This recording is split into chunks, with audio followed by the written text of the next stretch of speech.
Hey, Garrity here, and I got a Warhammer miniature to build and figured I'd show off the process that goes into it. Whether you're a seasoned vet yourself or somebody who's never heard of Warhammer, I think you might just enjoy the video all the same. So today, I'm building Sevireth. Sevireth. I don't know, fox guy. Some wolf archer thing that is supposed to be an elf.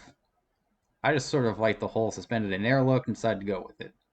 I probably won't get anything else from this army, but you know what? Guy still looks pretty cool. First step is all the tools, which is pretty small, just some clippers and glue, and I'm good to build. So the first step has me gluing the Whirlwind base together. And while it's much easier than it looks, it was still a little tricky as you have to wind the three pieces together. Then I had to glue the rest, and oh god, was it single-handedly the hardest build I've ever done. I somehow misplaced a piece and had to re-glue it. But despite messing up pretty hard, I was able to fix it, and nothing a bit of paint won't be able to fix. While I let that dry, I went over and built the body, and while I had quite a lot of difficulty trying to align the glue spots, I did manage to get it all done, and there was no issue. It's definitely something that took longer than it probably should have, but to be fair, I wasn't expecting an antler fox archer suspended in a hurricane to be easy by any means. Next step was to build the mask, so I decided against it as I felt the horns looked goofy and just let them off. I then also cut the bow and quiver with the arrows. All the places laid out to what will be the final product, I started to paint them so that I won't be so hard to do later. I started to paint the body. My paint style is inspired by World of Warcraft with heavy, vibrant, smooth colors and contrast and accents. I went with rat skin flesh as it seemed to be a pretty nice orange look to it compared to VX88, which looks better as the ground for the base. As I let it dry, I decided I would go with 1,000 Suds blue with a warpstone glow and a Phoenician purple accent for the bits that couldn't be blue or green. As you can see, that ended up working out pretty well. On the bow, I got stuck as I tried to make the drawstring purple, but it looked too dark and it made the same color as the feathers, so after a quick look, I went with pink horror, which ended up looking pretty nice. I then painted the arrow head incubi darkness, as I thought making it look obsidian would be nice, and it did, especially with the contrast with the flame that was coming off.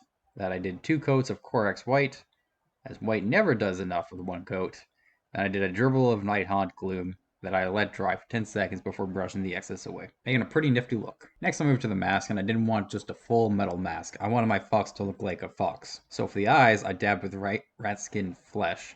Then I waited a minute where I could dab Corax white on, and the left eye looked nice, but the right eye, I guess, pooled a little too much, so I had to make a fix, and it was easy.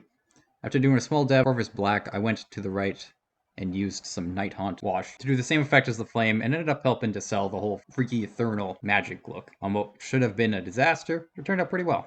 I then painted the ears rat skin flesh and did a small bit of warpstone glow up the sides of the ears to make it look like the mask was well fitted.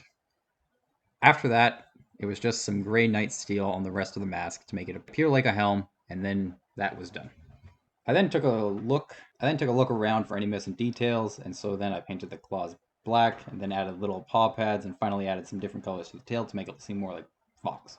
Once I glued the whole top together, I then went over any seams with the right color to hide them, and so I was now half done. Moving on to the base, I did the same as the arrow, 2 layers of Corax white and a slight wash of Nighthawk blue. Moving on to the rocks, I painted them gray sear, and then I painted the ribbons Thousand Suns blue with small amounts of warpstone glow. Some warpstone glow as some outline at the top, and it looked nice. Finally painted the base XV88. It was all looking good and was time to glue the top to the bottom. This is where I realized I fucked up a little. First off, there's a whole ribbon on the wrong spot. I also missing a section, and the quiver was in the way of the base, so I had to literally rip off the quiver off the glue from the frogs to properly glue it back on. Then I ripped the support off and back into right spot, but at that point the previous glue messed it up and it didn't align right, so I had to hold it together for like 20 minutes before I finally fused together. Finally, I painted over the rest of the spots I messed up on and left the last piece off, as the spot it was supposed to go on was disfigured and I was not wanting to do anymore, so I just left it off. With it almost done, I painted the rest of the base with VX88, painted the bottom of the base with moot green, and finally glued some rocks for my ally and some pre-made bushes. So this is the final product.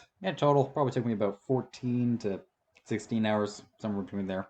Mostly because I was watching the playoffs at the same time. It was pretty fun, and despite messing up a ton, I was still able to make something I'm proud of. So, until next time, have a good day, buds. For next episode, this is the plastic of the next model I'll be building. Here's a hint. Goliath.